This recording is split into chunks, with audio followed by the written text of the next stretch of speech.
J'espère que tout va bien pour toi. Aujourd'hui, nous verrons qu'est-ce que ça fait d'avoir un psychopathe dans son unité militaire. Bienvenue sur la chaîne Questions-Réponses. La chaîne où vous trouverez réponse à tout. Je remercie Loïc Boursin, Circe Potier et Scipion Rinaldi de nous partager leurs réponses à cette question. Nous allons commencer avec la réponse de Loïc Boursin. Quand j'étais à l'armée en tant que parachutiste en Allemagne, on avait plus d'un gars qui avait des traits de psychopathe dans notre unité. L'un d'entre eux était l'un de mes collègues proches. Voici quelques-unes des choses qu'il a faites. Pendant une soirée, il a planté son couteau dans la fesse de mon commandant de section. C'était une blessure grave, de plusieurs centimètres de profondeur. Il avait l'habitude de lancer son couteau vers les gens, les manquant souvent de peu. Une fois, il s'est enflammé intentionnellement le corps et a commencé à faire des pompes. Il a eu quelques brûlures au second degré sur les mains et la poitrine. Non, il n'était même pas bourré. Il faisait de la chute libre, mais au lieu de remballer soigneusement son parachute à la fin du saut, il a simplement sauté dessus, pour que l'air du parachute s'échappe. Il l'a ensuite rapidement fourré dans le sac destiné à le contenir. Il a nommé l'ensemble le sac de la mort. Il conduisait comme un fou. Une fois, je suis allé avec un camion de l'armée dans un autre camp avec lui et je me suis juré de ne plus jamais le faire. On pensait tous qu'il se suiciderait sur la route, il avait aussi une moto, ou qu'un jour, son sac de la mort fonctionnerait mal. Au lieu de ça, il est mort dans un accident à l'entraînement lorsque le camion dans lequel il était a fait une sortie de route et s'est retourné. Il n'était pas au volant, mais il était le responsable du véhicule et je suis presque sûr qu'il a dit au conducteur de faire des manœuvres insensées. Pour être honnête, j'aimais bien ce type. Il était un peu extrême, mais c'était un bon soldat. On ne peut pas diriger une unité de parachutistes composée de mecs en costard. Ça ne me dérangerait pas d'avoir des gars comme lui avec moi au combat. Source image, parachutiste de l'armée. On va pouvoir continuer avec la réponse de Circe Potier. L'entraînement militaire peut être un véritable enfer. Pas nécessairement parce qu'il est incroyablement exigeant physiquement, mais surtout à cause des intentions sadiques de vos instructeurs ou de la brutalité de vos camarades. Parfois, il peut s'agir des deux. L'armée russe, par exemple, a une longue tradition de traiter ses nouvelles recrues comme de la merde. Ils ont même un nom pour cela. Dédovchina, le règne des grands-pères. La première chose qui vous arrivera une fois que vous serez entré dans la caserne d'entraînement, c'est de vous faire battre par vos nouveaux camarades de chambre. Pendant les mois qui suivent, vous n'êtes pas traité comme un être humain mais pire qu'un chien. Il n'est pas surprenant que le nombre de suicides dans les camps d'entraînement militaire de base russe soit extrêmement élevé. Dédovchina, dans l'armée russe. Photo, Euromaidan Press. La Légion étrangère française est une autre organisation militaire qui a traumatisé à vie nombre de ses anciens soldats.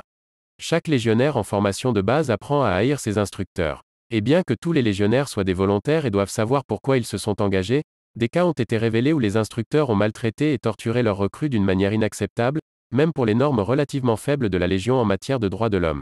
Bien que ce ne soit pas aussi courant que dans l'armée russe ou la Légion, toutes les armées occidentales doivent faire face à ces phénomènes. Lorsque je servais dans l'armée allemande, il y a eu plusieurs scandales publics où des soldats et des marins ont été maltraités. Dans l'un d'eux, un jeune marin a été maintenu pendant des semaines dans ce qu'on appelle la cale, qui est la partie inférieure d'un navire où s'accumule l'eau sale. Lorsque le navire a jeté l'ancre dans un port et qu'il a finalement été relâché, le pauvre gars est allé directement au poste de police suivant. La moitié de l'équipage du navire est allé en prison. Nous continuons avec la réponse de Scipion Rinaldi. Ceci est une traduction. En cas de questions plus approfondies, essayez l'auteur, il pourra vous aider plus que moi. Oui, nous le savons. En fait, la plupart d'entre nous, je parle de moi, et de ce que le psychologue qui m'a évalué m'a dit, sommes conscients qu'il y a quelque chose de fondamentalement différent chez nous.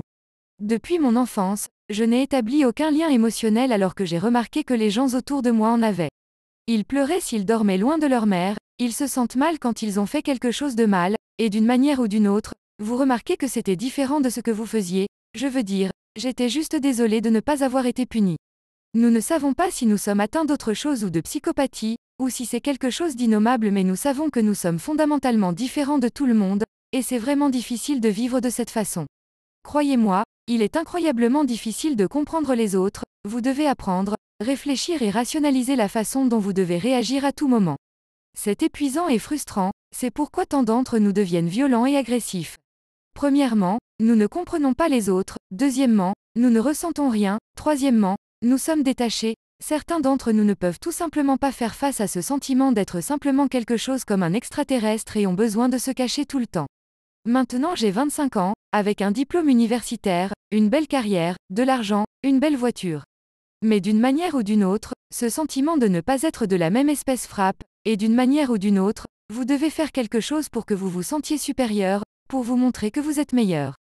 Je le fais, je n'utilise tout simplement pas la violence, j'adore faire quelque chose qui me donne une longueur d'avance dans ma carrière d'une manière pas si correcte, comme tricher, prétendre que le travail fait comme le vôtre, essayer de faire en sorte que quelqu'un que vous n'aimez pas ait des problèmes avec le vôtre, son patron.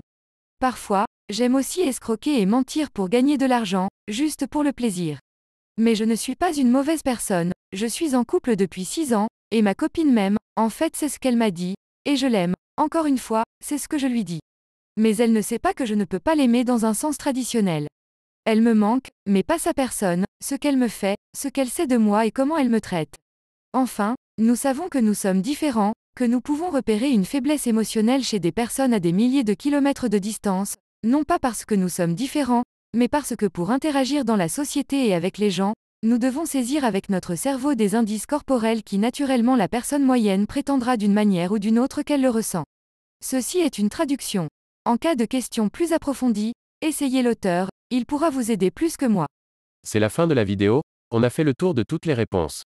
Merci d'avoir regardé cette vidéo, si elle vous a plu, vous pouvez vous abonner et laisser un like sur cette vidéo. C'est maintenant la fin de cette vidéo, pensez à laisser un commentaire pour nous dire si ces réponses vous ont plu. Au revoir et à la prochaine.